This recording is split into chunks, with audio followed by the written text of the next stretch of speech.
Mr. Horror Flick, Digger Ditch, Super 6, Big Mitch. And I'm kicking in those with 3 O's. And I'm bringing 28s, 101s because we Vegas Sun Sister Chronicles. And you in the Meadowlands. Yeah, you in the Meadows, man. And you already know what May meant. 530. What that mean? Oh, that boy's a desert baby. Oh, yeah.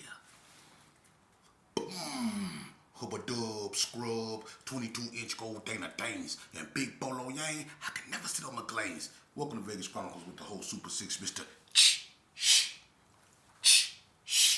Digger Ditch Big Mitch. And today, like any other day, y'all know what we do. We kick actual factuals with no additives and no preservatives. Just raw and uncut like what? There you go.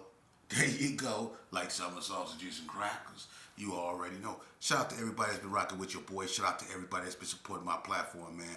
I'm building it brick by brick, man. I appreciate all the love that I've been getting. You know, I'm not trying to have no major big platform. All I'm trying to do is elevate one youngster. If I can plant a seed in one youngster and water that seed, man, and get him to rethink, you know, just one. It takes one seed to grow a rainforest. For real. So if I can get one youngster, that's my goal. God can call me home tomorrow if I can just get one youngster to listen to me. That's the only reason why I put my ugly mug right here on this camera, man. But let's jump right off into it, man. I was asked a couple questions, and who am I not to answer them? It's my audience. I don't know if I answered these before, and if I have, just let me know in my commentary. That way I don't continue to talk about the same thing. I don't want to do that. I'm gonna veer off into other things. You know, what people ask me, if I have input on it, I'm gonna speak on it. But someone asked me, was there ever a Crip and Blood alliance in Las Vegas? You know, have a Crip set and a Blood set ever came together to go to war with another gang in Las Vegas? Let me be honest with you. During my tenure as a gangbanger in Las Vegas, man, I would say this. The only gang that's been known to affiliate themselves with the Bloods, Crip gang that affiliated themselves with the Blood and went at somebody, was the Rolling 60s. Now, before you get the now let me say this. Family relations like Money Mun and Pac-Man from West Coast Bloods, they related. It's a lot of people that's related, like House, my cousin. He related to Noonie from West Coast Bloods. So it was a lot of family relations that brought the coast together, but at the same time, the coast and the Rolling 60s came together too, because the Gerson was at war with the West Coast Bloods and the Donna Street Crips was at war with the Rolling 60s. And at this time, the Gersons and the Donna Street Crips was getting along. So they were pushing a hard line. So it was a pocket of Rolling 60s. I'm not going to say all the 60s was involved in that, because some 60s kept it straight 60 Crip. But it was some 60s that was rolling, you know, with the coast, you know, and putting in work against the Gerson. Because you could catch Spike from Rolling 60s, Pac-Man, and a few more, all them in the same car together. So they was pushing the line. It was certain 60s that was riding with the coast, you know, to go against the Donna Streets and the Gersons. But as far as, you know, Crips just coming together with Bloods, not so much out here in Las Vegas. And the Rolling 60s and the West Coast Bloods was just family relations. And again, not all the Rolling 60s was for that. You know what I mean? But the Gersons and the Donnas was really two big gangs, two of the biggest gangs in Las Vegas. And when they, you know, were getting along with each other, a lot of people had to adjust themselves, because that's a lot of heat, you know, coming at people. You know what I mean? But as far as Crips and Bloods coming together in Vegas, that never really happened. You know, another question that was asked of me is, why don't I talk about the females?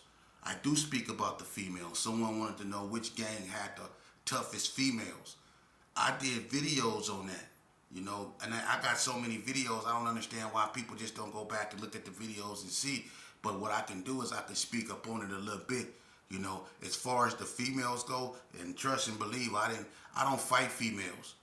You see, I grew up in an era, you know, where, you know, we was doing a lot of pistol playing. We were still fighting, but I didn't fight females, you know. But some of them you had to fight, because some of them fight hard. And I'm going to say this shit, out of the Bloods, the Crips, and the Gersons, the Gersons has always been known to have tough females, you know. And let's really get into that, because you had different generations. The original female Gersons was not the queens, the Gerson Park queens. That's a newer generation. They were called the Gerson Park Angels. That's Tony Girl them. Tony Girl is Gus' sister. She hung out with my father. She was the face of the GPAs. You had GPKs and you had GPAs. The Park Angels was a baseball team, you know. And you had Tony Girl, you had people like that. They were some hard females that came out Herbert Gerson. The Clark sisters, Yvonne Clark them, Kim Clark. You know, you had Dirty Rob's sister, Ciola them.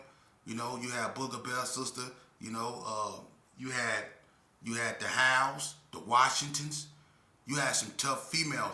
One of the toughest females up out of Herbert Gerson besides Tony Girl. But, you know, she stayed on 40 Block was my auntie Barbara Ann Shepherd. That's back in the old days, you know. But then when you bring it up, when you got women like Dorothy Ann Thomas, you know what I mean? They was tough. Girl Bug, Dana Dane, Tracy, all them had hands from the Gerson. Big Mercedes, all them. They can get down, you know. But then you go over there to Blood Turf, you know, and I'm going to be honest with you. When it comes to hard fighting girls, the Bloods, I'm going to be 100 with you. Because I'm going to always put, you know, where I come from first. Everybody go do that, you know. Because the Gerson did have some hard fighters over there, man. But I'm going to be honest with you. This is just my opinion. It's no disrespect to no one. It's my opinion. Out of the hardest fighting females, and it's between the Bloods and the Crips. Look, man, when you go to Blood Turf, you crossing Coletta them, you crossing Gigi them, you crossing Tanya Washington them, you crossing Lil Rab, her sister, you crossing Desiree, you crossing. There's so many female Bloods, Vanna, Cam, R.I.P. It's a bunch of beat-off females up over there. Some of them I didn't even, it's a bunch of them. Them Blood females, they fight hard. Felicia Howe, Felicia Day, they fight hard up over there. You know, Erica Brown, all them, man. They fight hard over there, man. And then you got the Crips. And the Crips got some hard fighters. On Donna, they had Goldie, they had K-Rock. You know, C-Wax, she can Crip walk hard back in the days, but, you know, as far as hands, you know, she really ain't had hands like that, not like K-Rock them. And T-Wack, Tammy, Hot Rod Broad, see, they had hands down there. And then the Rolling 60s had Baby Blue, they had DK, they had Brianna and Ayana. You know what I mean? The Hood had Infrared, they had 380, they had Romanetta, you know, Keith Carter, them sister. They had some fighters up over there, man. Them Bloods, to me. Then you have Michelle McLemore, Delmonico had some fighters up over there, you know. But I'm going to be honest with you. And this gonna shock a lot of people. I swear to God. Some of the hardest fighting females, this gonna mess you up, come off 40 Block. I swear to God. 40 Block Fee, Rochelle, Michelle, those girls up over there. Look, rest in peace, Ghost Monster. Dragos, they do, I had an OG named Dragos, hard tackle and Randolph brother. Rochelle and Michelle had a fight with him. They threw him through a window. Them girls down there fight hard. You know, so, but I'm going to be honest, as a collective, the Bloods females, they get down. Besides the Gersons, I'm not saying the Crip girls don't get down, but the Bloods and the Gersons have more females that can, and then you have the Block. The Block is considered like the Gerson, you know, so they add in with the Gerson, man. I'm telling you, the Block, the Gersons, and them Bloods, you know. The Crips, they have some fighters. But the Crips females, they more shooters than fighters. You know, you had J-Rat's sister from Wrigley Estates. I think her name was Cindy. She was a cold. She was a gangster. Cindy was a gangster. You had Kickaboo and all them up over there. Tanya Love back in the days. You know, you had a bunch of riders over there, man. The Crips had stomped down riders, but they females were more shooters than fighters. I'm keeping it real. You know, it was some rolling 60 females that can, I mean, not rolling 60, but Crip females that can get out from Bonanza Village, from Sydney Sioux, from Valley View. They get out. They had a girl named Geneva. Geneva had a sister named Angie over there in Valley View. I don't know if Geneva was a blood. I think she was a blood, affiliated herself with a blood. Her name was Geneva. Fight hard. Talking about fight hard, man. You had the tomboy Tanya about the brownies. She became security. Fight hard, you know. But to be honest with you, the Bloods, because they girls is known for knocking dudes out, man. Tanya Washington, in my era, pound for pound, besides Dana Dang, Girl Bug, 40 Block Fee,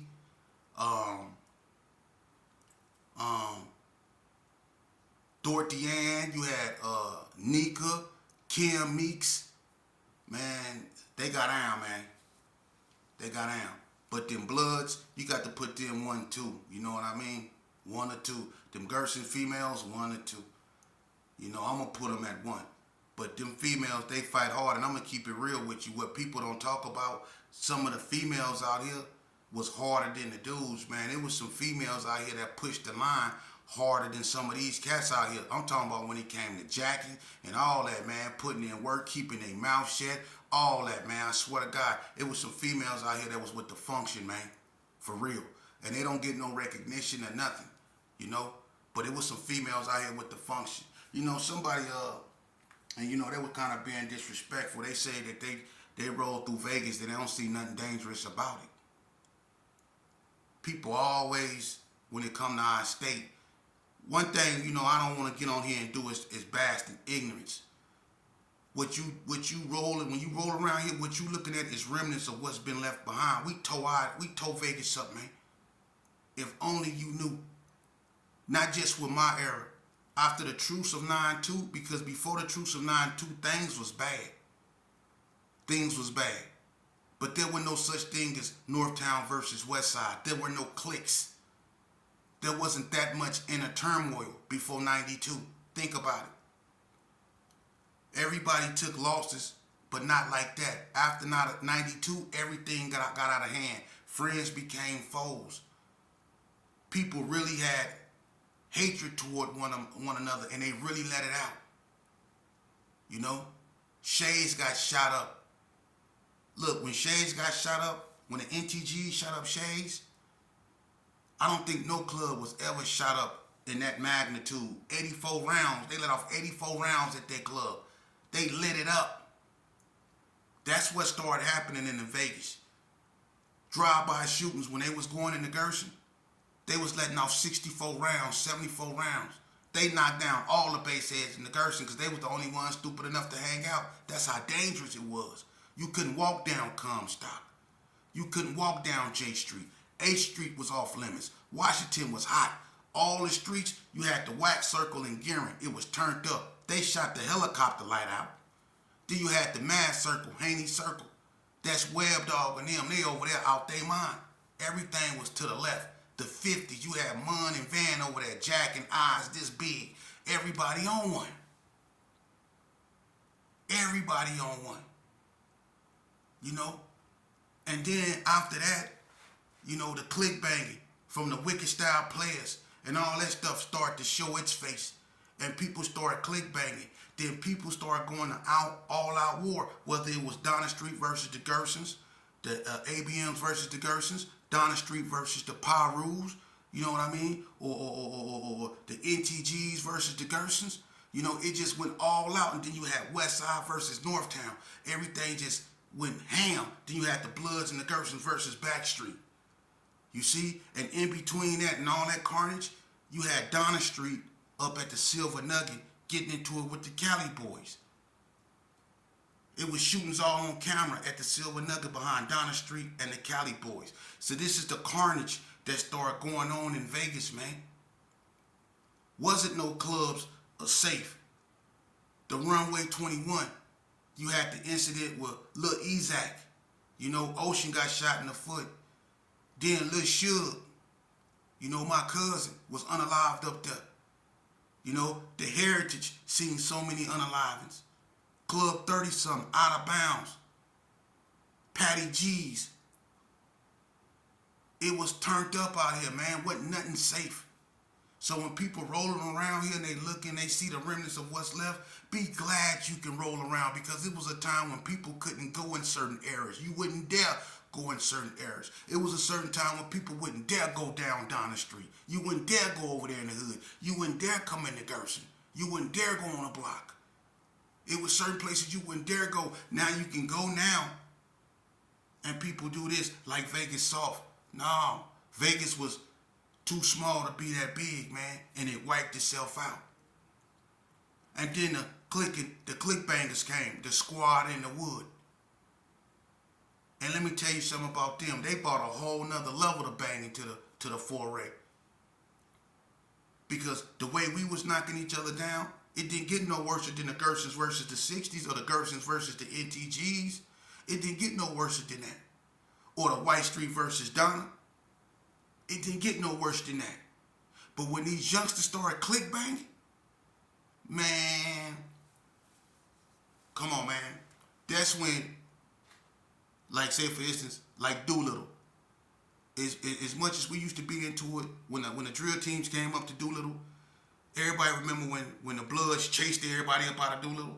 When I think Big Nice stole on John from West Coast Blood, and Ern P, had everybody getting up out of there. Y'all remember that? The Donnas, the Gersons, when all, yeah.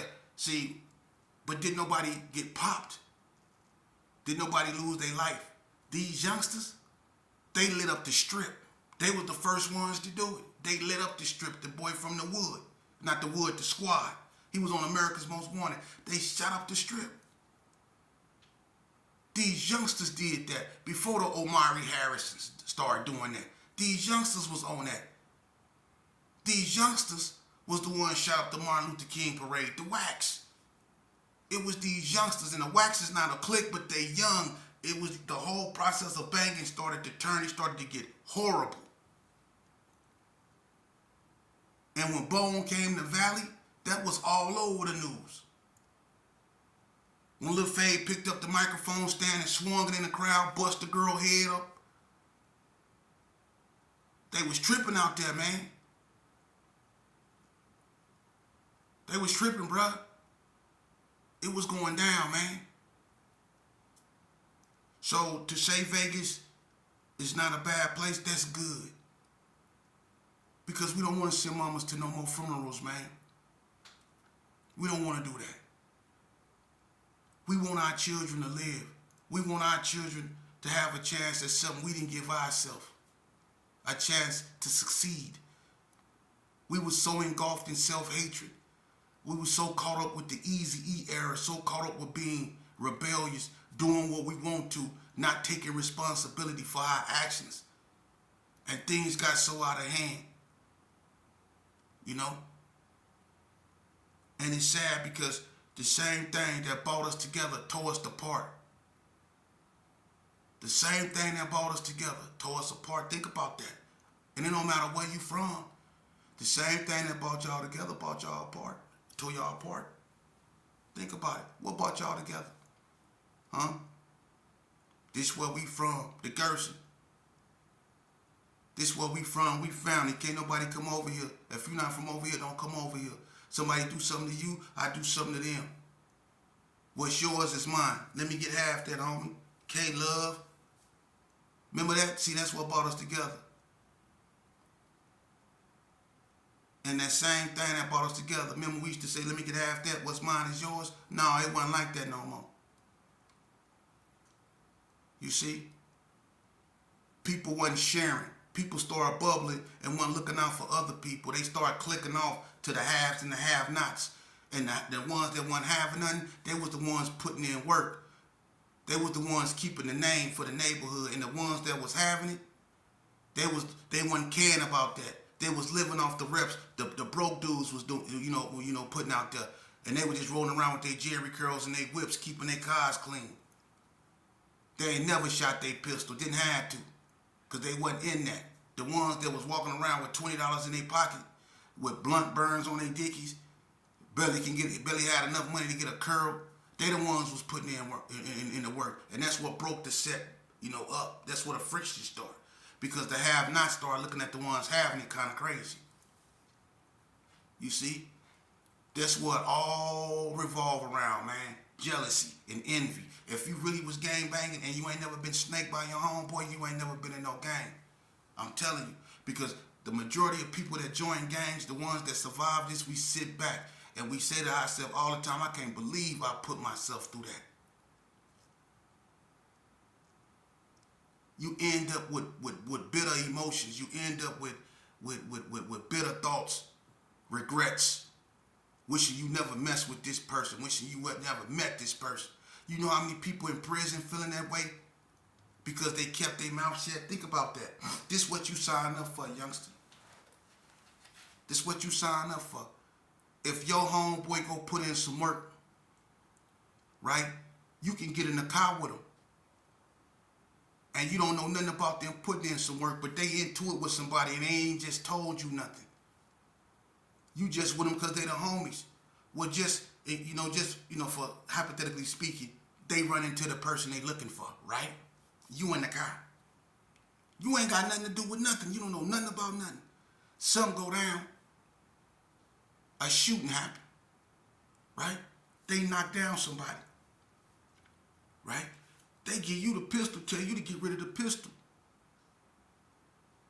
You ain't got nothing to do with it. You try to get rid of the pistol, right?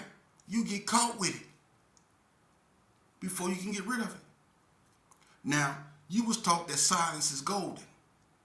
You got a baby, your mom's. You really ain't in it like that.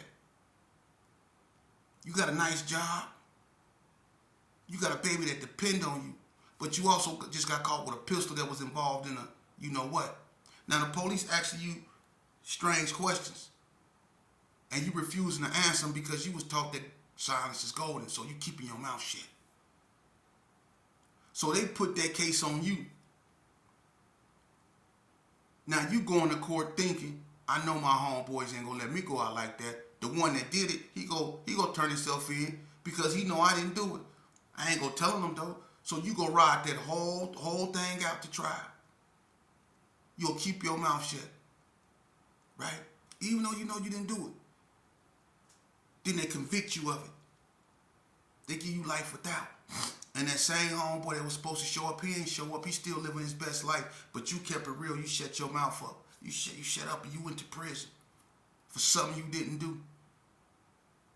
And you got life without. And you walking around that yard every day knowing that you didn't do that. Knowing your homeboys did that. Knowing there's a certain dude that's out there living his best life that did that. But you won't tell. You didn't tell. What you think you'll be feeling walking around that prison yard? How would you be feeling walking around that prison yard when you have a bitter taste in your mouth? When you be feeling some type of way? A lot of y'all will say that's the game. You right, youngsters. If you listening, that's the game. That's why you shouldn't play it. Because it ain't designed for you to win. It's not. Don't play this game. Take it from me. I'm OG for real. And I was out there, I was banging hard. Ask anybody. My record speak for itself. And I'm telling you, it's not worth it, man. Be a square. For real. Go to school. Put in that type of work. Be a thinker, not a reactor, not a follower. Learn to keep your emotions in check, man. That's what real men do. Gangbangers, we let our emotions get the best of us. And then a lot of us ain't nothing but a bunch of followers. You know why? Because we get into it with other neighborhoods that haven't done nothing to us individually. We just mad because this cat mad. And he mad over a female. He mad because of Crip. If he a Blood, he mad because a Crip knocked his broad. If he a Crip, he mad because a Blood knocked his broad. If he a Gerson, he mad because somebody other than a Gerson knocked his broad. You see, that's what it be over, man. Sometimes it be a good girl going bad, but 9 times out of 10 it's behind a female. Now, he want to go to war with them behind a girl, and you getting involved, and these cats ain't never did nothing to you. That's how wars get started, man, because people get emotional. How you gonna get mad because he mad? He ain't bleeding. His feelings hurt. So now you finna put everything you stand for on the line because a dude took his female. That's what it really be about. Is that gangster to you, man? I'm telling you, the youngsters, the truth. And a lot of y'all big homeboys, a lot of y'all homeboys that y'all look up to, they on paperwork, and y'all running around acting like they not. They is. Y'all always want to point out who telling. If you want to know who telling, if you hang around 12 dudes, look around you. 10 of them telling. 10 of them telling. Swear to God. That's why when people do stuff, they always get caught because they telling on themselves or one of their comrades done told on them. And that's why you got dudes that's in the game say, that's why I don't mess with nobody. No, that's why it's best to get out the game. Don't play games. Real men don't play games. We don't do that. You know what real men do? We own up to our responsibilities. If I got a child by whoever, I'm going to be in that child's life and I'm going to fight for that. If it's anything worth fighting for, you fight for your children, man. That's putting in work. If y'all go out there and look for the job the way y'all go out there and look for your enemy to shoot them, y'all be millionaires. Think about that. If you took your time looking for a job the way y'all take y'all time sitting on the corner trying to sell stuff, y'all sit on the corner for an hour and a half just to sell one rock or one sack. And you can spend that same amount of time because you're not doing nothing. You can say that same amount of time looking for a job. Think about that. See, it's two sides to every coin, man. Think about that. And it's a lot of you youngsters that love guns. Y'all love the thrill, the excitement of living on the edge. Join them.